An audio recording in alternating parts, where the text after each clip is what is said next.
আমাদের মাঝে অনেকেই আছেন যারা এনএসডি এর আন্ডারে বিভিন্ন স্কিল সার্টিফিকেট অর্জন করেছি, বাট আমরা জানি না কিভাবে এনএসডি এর স্কিলস পোর্টাল থেকে সার্টিফিকেট ডাউনলোড করতে হয়। তো চলুন আমরা দেখে আসি কিভাবে এনএসডি এর স্কিলস পোর্টালে সার্টিফিকেট ডাউনলোড করব। তো শুরুতে আমরা চলে যাব google.com এ।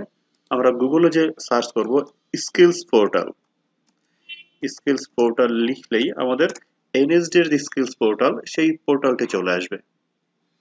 যদি আমরা skillsportal.gov.bd এই ওয়েবসাইটে চলে যাই, তাহলে আমাদের এনএসডি এর স্কিলস পোর্টালটি আমাদের সামনে চলে আসবে। দেখতে পাচ্ছি welcome to national skills portal বা এনএসপি। যদি সাইটটি আমি একটু বড় করে দেখাচ্ছি, skillsportal.gov.bd এই হচ্ছে স্কিলস পোর্টাল। তাহলে আমাদের এরকম একটা ইন্টারফেস চলে আসবে। আমরা যেহেতু সার্টিফিকেট ডাউনলোড করতে চাচ্ছি, তাই ন্যাশনাল স্কিলস সার্টিফিকেটে ক্লিক করব। ক্লিক করা মাত্রই আমাদের ক্যাপচা দিতে বলবে। I am not a robot A tick mark দিলেই আমাকে, যদি আপনার ব্রাউজারে গুগল বা জিমেইল লগ ইন করা থাকে তাহলে এগুলো সচরাচর আসে না, বাট আমার যেহেতু লগ ইন করা নেই তাই আমাকে ক্যাপচা দিয়েছে। তো আমরা হাইড্রেট কিনা সেটা চেক করতে বলেছি আমি।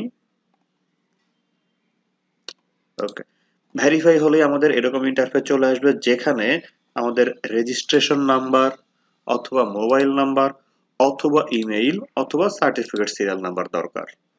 যেহেতু সার্টিফিকেট আমরা প্রথম ডাউনলোড করছি, তাই সার্টিফিকেট সিরিয়াল নাম্বার আমাদের না থাকতেই পারে। আমরা যখন অ্যাসেসমেন্ট দিয়েছিলাম তখন আমাদের হাতে একটা রেজিস্ট্রেশন কার্ড দিয়েছিল, সেই রেজিস্ট্রেশন কার্ডের যে নাম্বারটা আছে, রেজিস্ট্রেশন নাম্বার, সেই নাম্বারটা আমরা এখানে দিয়ে সার্চ বাটনে ক্লিক করলে চলে আসবে। অথবা সবচেয়ে সহজ যেটা, সেটা হচ্ছে আমাদের মোবাইল নাম্বার। আপনি যখন আপনার মোবাইল নাম্বারটি লিখবেন, নাম্বারটি লিখে সার্চ বাটনে ক্লিক করলেই আপনার যে কয়েকটা সার্টিফিকেট আছে সবগুলো সার্টিফিকেট আপনার সামনে চলে আসবে। সার্টিফিকেট ডাউনলোড নামে একটা অপশন দেখতে পাচ্ছি, এখানে যদি আমরা ক্লিক করি তাহলে আমাদের সার্টিফিকেটটা ডাউনলোড হয়ে যাবে। সার্টিফিকেটটা সরাসরি যদি আমরা ওপেন করি তাহলে আমাদের সার্টিফিকেটটা অনেকটাই ভাঙা ভাঙা লেখা চলে আসবে। দেখেন বাংলা কিন্তু দেখাই যাচ্ছে না।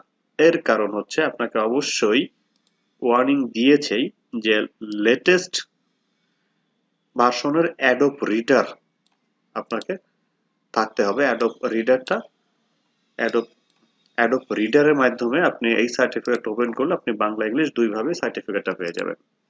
এই হচ্ছে আজকের ভিডিও। ধন্যবাদ সবাইকে, ভালো থাকবেন।